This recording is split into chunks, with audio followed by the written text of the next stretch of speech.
ہماری زمین پر کئی لوگ ہیں جو بے شمار دولت کے مالک ہیں، لیکن ایک ایسا شخص جس کی دولت کی تعریف خدا کرتا ہے۔ کیا دولت انسان کو امیر بناتی ہے اور اسے عیش و عشرت کی زندگی دلاتی ہے؟ لیکن کیا ہو اگر یہی دولت اس کی موت کا سبب بن جائے تو؟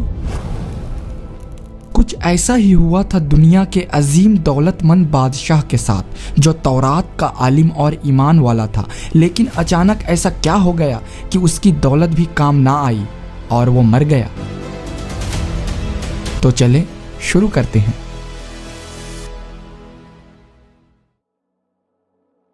قارون حضرت موسیٰ کے چچا بصرہ کا بیٹا تھا۔ اس کی عمر 566 قبل مسیح میں 35 سال تھی جب وہ لیڈیا کا بادشاہ بنا۔ اس نے تاریخ میں پہلے بادشاہ کے طور پر اپنا مقام حاصل کیا، جس نے اپنے نام پر سونے کے سکے جاری کیے۔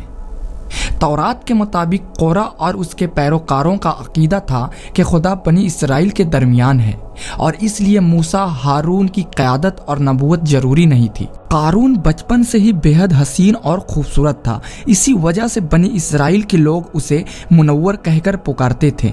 جب قارون جوان ہوا تو بہت نیک لوگوں میں وہ شمار کیا جانے لگا، یہاں تک کہ وہ تورات کا بہت بڑا عالم بن گیا۔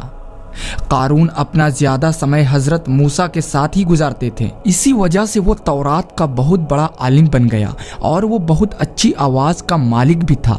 تورات کو وہ خوبصورت انداز میں پڑھا کرتا تھا، اسی وجہ سے لوگ اس کا بہت ہی ادب اور احترام کیا کرتے تھے۔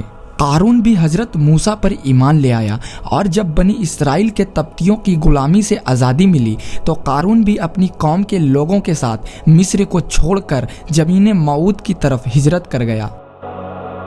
وہاں قارون کے حالات ایک دم سے بدل گئے اور اس کے ہاتھ میں بے شمار دولت آئی۔ دیکھتے ہی دیکھتے وہ اپنی قوم کا سب سے امیر شخص بن گیا۔ وہ سود کا کاروبار کرنے لگ گیا، لوگوں سے فصلیں خرید کر کئی مہینے تک ان کو چھپا کر رکھتا اور پھر مہنگے داموں میں ان فصلوں کو بیچ دیتا۔ پھر وہ ایسا امیر ہو گیا کہ اس کی خزانے کی چابیاں 300 اونٹوں اور خچروں پر لادی جاتی تھی، اور ہر چابی چمڑے کی ہوتی تھی جو کہ ایک خزانے کی چابی ہوتی تھی۔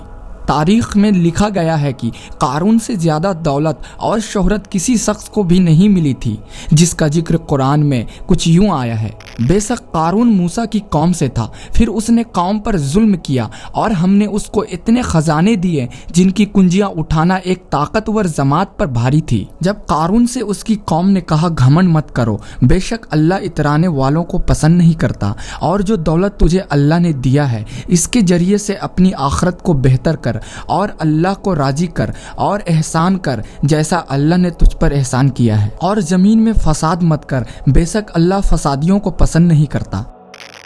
ایک دن اللہ نے حضرت موسیٰ کو زکوٰۃ کا حکم دیا۔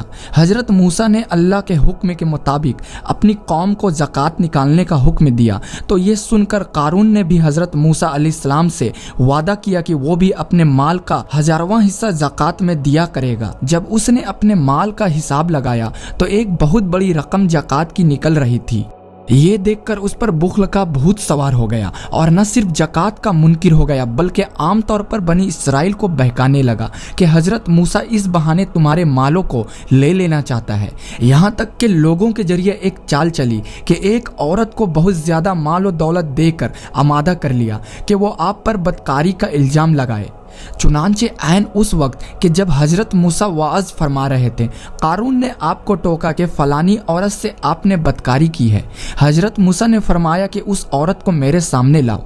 چنانچہ وہ عورت بلائی گئی تو حضرت موسیٰ نے فرمایا کہ اے عورت، اس اللہ کی قسم جس نے بنی اسرائیل کے لیے دریا کو پھاڑ دیا اور عافیت و سلامتی کے ساتھ دریا کو پار کرا کر فرعونوں سے نجات دی، سچ سچ کہہ دے کہ وہ واقعہ کیا ہے۔ حضرت موسیٰ کی چال سے عورت سہم کر کانپنے لگی، اور اس نے مجمع عام میں صاف صاف کہہ دیا کہ اے اللہ عز و جل کے نبی، مجھ کو قارون نے کثیر دولت دے کر آپ پر بہتان لگانے کے لیے آمادہ کیا ہے۔ اس وقت حضرت موسیٰ آپ دیدہ ہو کر سجدہ شکر میں گر پڑے، اور بحالت سجدہ آپ نے یہ دعا مانگی کہ اے رب، قارون پر اپنا قہر و غضب نازل فرما دے۔